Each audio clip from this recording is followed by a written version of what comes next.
یک سومونی روی آهن تاجیکستان درآمد گیرد، ازبکستان دولت همسایه اگر یک سومونی زیاد کند، اقتصادیات تمام جمهوری ما 13 سومونی بای می‌گیرد. جمهوری تاجیکستان بسیار کارا را با نقلیات اتومبیلی میکشد، این نهایت مشکل‌های زیاد می‌آورد.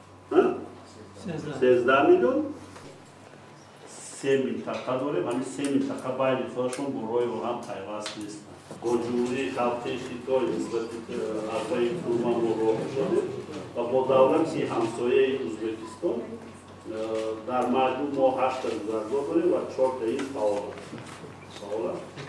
بینیدم که ما سال گذشته از گذرگاه دوستی و گذرگاه آیبک در منطقه مخشو نشان دهنده ها با قریب 130% نسبت سال 2013 زیاد کرده شد و تا این روز این نشان دهنده ها سمت بالاروی را کسب کردن با دولتی هم دولت ازبکستان و هم با دولت قرقیزستان در سطح 140-150% گزارش نقلیات ها من امروز ما جنبست کرده ایستاده. این بسیار نشان دهنده های خوب است. در سمت نقلیات هوایی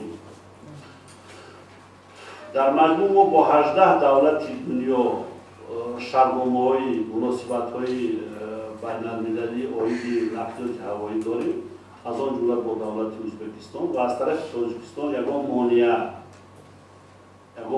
برای خدمت رسانی نقلیات هوایی نیست. برعکس ما طرفداری خدمت رسانی با اهالی جمهوری تاجیکستان در این سمت داریم.